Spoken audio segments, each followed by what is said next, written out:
titre de l'actualité, des milliers de Guinéens se sont rassemblés ce jeudi à Conakry pour soutenir le président Alpha Condé confronté à une contestation depuis 2 semaines.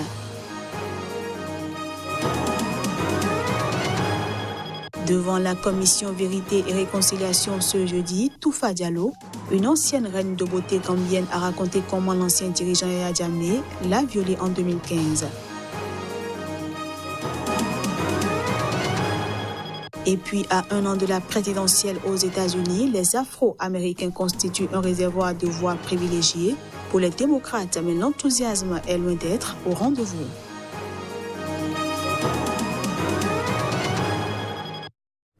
Voilà pour les titres. À toutes et à tous, bienvenue.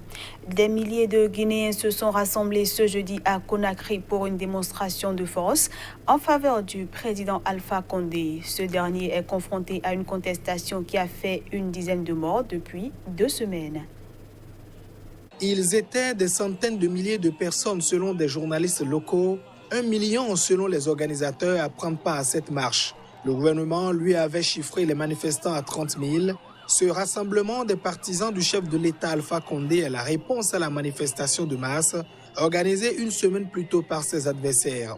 Ces derniers dénoncent une manipulation de la part du pouvoir, accusé d'utiliser l'argent public pour rameuter les manifestants et d'instrumentaliser les employés des administrations, voire des écoliers. Nous sommes là pour réaffirmer le soutien du peuple de Guinée au président de la République, des femmes de Guinée, aussi de la jeunesse guinéenne, pour montrer à la face du monde que le professeur Alpha Condé reste solidement attaché à son peuple.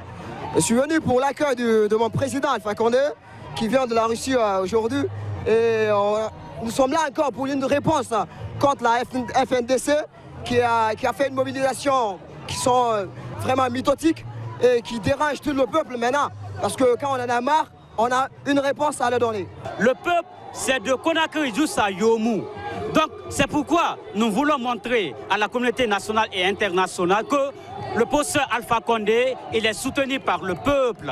Et c'est le même peuple qui est devant lui aujourd'hui pour lui dire oui à la nouvelle constitution. Alpha Condé a lancé en septembre des consultations sur la constitution concentrées d'intérêts corporatistes selon lui.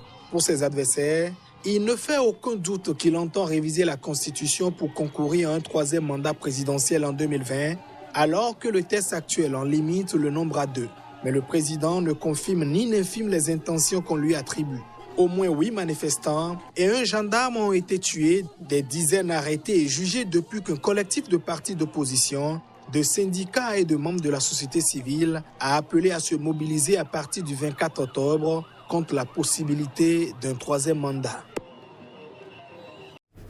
Parlons de modification de la Constitution. Au Bénin, les députés ont modifié la Constitution du 11 décembre 1990, celle en vigueur dans le pays. Le vote est intervenu après minuit ce vendredi. Le mandat du président de la République est maintenu à 5 ans et nul ne peut faire plus de 2 mandats dans sa vie. En revanche, les députés ne pourront plus excéder 3 mandatures. Les élections générales sont prévues en 2026 et la suppression de la peine de mort ainsi que la création de la Cour des comptes sont désormais constitutionnalisées. Prochaine étape, le contrôle de constitutionnalité et la promulgation du texte par le chef de l'État. On reste au Bénin où les formations de l'opposition réunies au sein des forces de la résistance, avec à leur tête l'ancien président Nicéphore Soglo, étaient hier face aux hommes de médias. À la faveur d'un point de presse, elles se sont prononcées sur les récents sujets d'actualité, en l'occurrence la loi d'amnistie. La substance de leur déclaration avec le président Nicéphore Soglo. Le but réel de la réunion du Palais des Congrès, prélude à une 3e tentative de modification de notre Constitution, a été évoqué dans le compte rendu du Conseil des ministres du mercredi 23 octobre 2019. Et qu'est-ce qu'on y voit? L'introduction d'un parrainage dans la procédure des élections présidentielles. Rien que ça. Quel est donc le rapport avec le dialogue national? Nous invitons alors notre peuple à la plus extrême vigilance. Une autre supercherie est le projet de création d'un poste de vice-président de la République à Masséro. Si le président Talon pour des raisons qui lui sont personnelles et tenues bien secrètes, pense quitter le pouvoir avant terme, c'est son problème. Mais de là à vouloir imposer à notre peuple l'horreur serait la pire des provocations. Et le peuple serait en droit de livrer un combat acharné. Quant au tapage fait autour d'une certaine loi d'amnistie, il nous paraît urgent, indispensable, d'apporter les précisions suivantes. 1. Les crimes commis au cours de la période post-électorale. Je fais allusion aux tueries de Kadiaou, de Kandi, de Tchaourou, de Savet, ne peuvent rester impunis. Les auteurs de ces crimes odieux ne peuvent bénéficier d'une quelconque loi d'amnistie, car ils doivent répondre de leur forfait devant la justice. Il est impossible que le président Talon ferme les yeux sur l'assassinat de nos compatriotes innocents. De même, dans un souci d'apaisement, il est évident de faire appliquer cette loi à M. Sébastien Adiavon, poursuivi et condamné par une cour aux ordres, spécialement créée pour régler des comptes aux adversaires politiques et à toutes les victimes de la dictature. Nous invitons donc le président Talon à emboîter le pas à ses collègues du Sénégal et du Cameroun. Je le disais en titre, en Gambie, une ex-reine de beauté a livré ce jeudi un témoignage accablant contre l'ancien président Yaya Jammeh, aujourd'hui en exil. Elle l'a accusé devant une commission de l'avoir violé pour l'humilier et lui faire payer le rejet de sa demande de mariage. Toufa Jallow, ancienne reine de beauté gambienne, a raconté à la commission Vérité-Réconciliation que l'ancien dirigeant Yaya Jammeh l'a violée en 2015. Alors étudiante en art dramatique, Fatou Jallow avait remporté un concours de beauté en décembre 2014 à l'âge de 18 ans. Aujourd'hui âgée de 23 ans, elle a raconté dans une ambiance lourde comment Yaya Jammeh l'avait fait ensuite venir à différentes reprises au palais et l'avait trompé en adoptant une attitude paternelle et en promettant de lui verser une bourse à laquelle donnait droit le concours. Yaya Jammeh a décidé de me pénétrer. Mais avant de le faire, il a sorti une seringue de sa poche et il m'a injecté sur mon bras. Je ne sais pas ce que c'était ni à quoi cela servait. Yaya Jammeh ne voulait pas coucher avec moi ou avoir du plaisir avec moi. Ce qu'il voulait faire, c'était me faire du mal, c'était me donner une leçon, c'était manifester son ego. Depuis janvier, des dizaines d'auditions de victimes et d'ex-caciques ou hommes de main de l'ancien pouvoir ont révélé à des Gambiens abasourdis l'ampleur des violations des droits de l'homme commises pendant les 22 ans du régime de Yaya Jammeh. Toufa, c'est une des premières qui a parlé publiquement lors de la publication du rapport de Human Rights Watch et Trial International au mois de juin cette année. Le viol et la violence sexuelle sont des crimes. Et Yaya Jammeh n'est pas au-dessus des lois et aucune femme ni fille n'est en dessous des lois. Créé par le président Adama Barrow pour enquêter sur les violations des droits de l'homme commises sous le régime de son prédécesseur Jammeh, qui a démissionné de son poste en janvier 2017, la commission pourra, au terme de ses travaux qui devraient encore durer 1 an, recommander des poursuites ou des réparations. Elle ne peut en revanche pas prononcer de condamnation.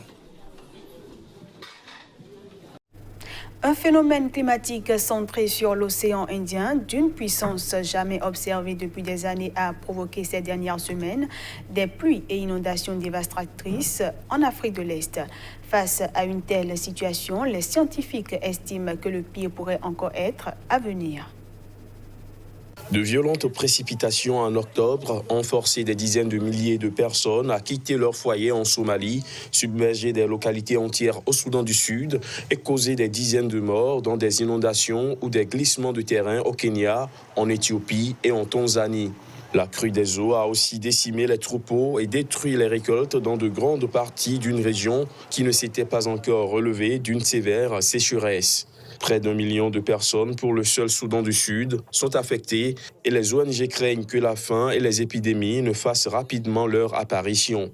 Ces conditions extrêmes sont mises sur le compte du dipôle océan Indien un phénomène climatique créé par la différence de température à la surface de la mer entre les zones est et ouest de l'océan Indien. Actuellement, les eaux bordant l'Afrique de l'Est sont plus chaudes que la normale à cette période de l'année, ce qui provoque une évaporation accrue, l'air humide qui circule vers le continent se transformant ainsi en pluie.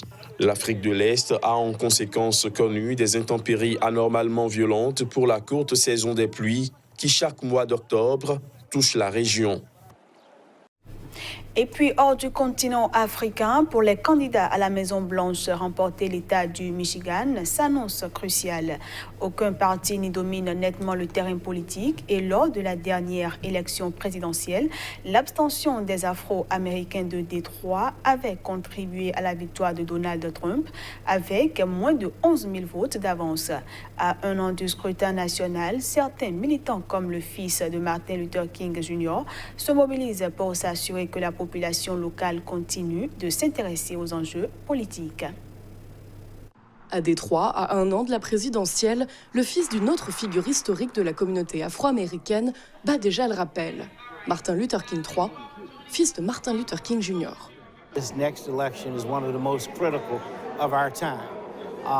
Cette prochaine élection est l'une des plus cruciales de notre époque.